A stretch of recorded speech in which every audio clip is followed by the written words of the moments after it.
Je souhaite poursuivre mon engagement à la fois sur le travail législatif et sur le terrain. Il y a une réelle dynamique qui s'est créée dans le sud Vendée et je souhaite m'engager pour poursuivre cette dynamique aux côtés de l'ensemble des acteurs du territoire. Il y a des enjeux au sein de la majorité liés notamment à la ruralité sur lesquels je souhaite continuer à m'investir. Ça concerne la santé, l'éducation, la mobilité, l'économie et l'agriculture qui sont des secteurs phares pour le sud Vendée.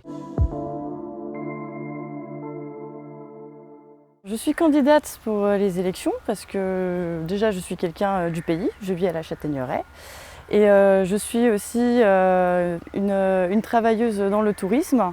Je fais des contrats essentiellement l'été et l'hiver, malheureusement, je vis du chômage.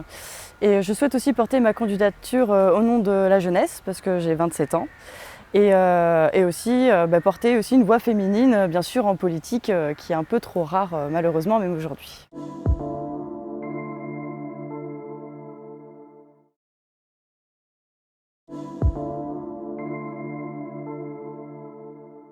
J'ai à cœur d'être la candidate de l'écoute, parce que l'écoute, c'est un peu mon ADN. Voilà, j'ai été par le passé, j'ai tenu des points d'écoute, j'ai tenu un cabinet d'écoute. Je sais, je passe mon temps sur le terrain à écouter les préoccupations de nos concitoyens. Et je veux changer leur quotidien, concrètement. Et je ne veux plus qu'ils se sentent méprisés. Qui que ce soit ne doit plus se sentir méprisé dans son quotidien. La priorité, c'est la santé. Vraiment, on est dans une zone vraiment désertifiée, que ce soit en médecin, en infirmière, en aide-soignante, mais même en aide à domicile. Donc réellement, c'est la première problématique.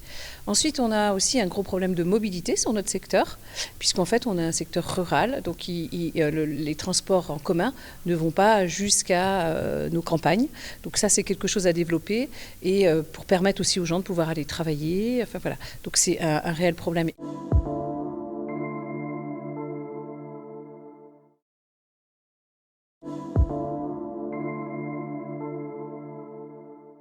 Les 5 circonscriptions ont le même problème, c'est-à-dire le pouvoir d'achat. On voit que c'est très difficile, on voit même que maintenant il y a même des matières premières qui manquent dans les supermarchés, comme l'huile, comme la moutarde. Et puis maintenant on parle aussi du lait qui va arriver aussi. Donc le pouvoir d'achat c'est un vrai problème, les gens ont du mal à boucler les fins de mois, c'est difficile. Et puis on va proposer au niveau de l'Assemblée nationale un enlèvement total de la taxe sur les 100 premiers produits de nécessité. Je me suis dit, il ne faut pas que revendiquer et mettre toute ton énergie en tant que représentante du personnel. Il faut aussi l'élargir et je me suis bien rendu compte que c'était tout le monde ouvrier qui devait bouger pour exprimer et pour défendre ses intérêts, parce qu'aujourd'hui on parle, le capitalisme défend ses intérêts, hein, et les ouvriers, les ouvrières vont défendre aussi leurs intérêts, donc je défends ça corps et âme.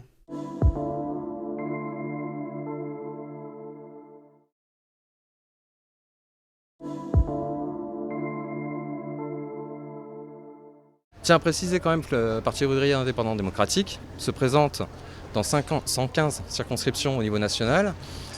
Notre volonté première est de présenter notre programme, de faire connaître nos positions et on profite de cette échéance électorale pour pouvoir rencontrer la population comme on le fait aujourd'hui sur le marché de Fontenay-le-Comte en distribuant notre communiqué, en vendant notre journal, La Tribune des Travailleurs.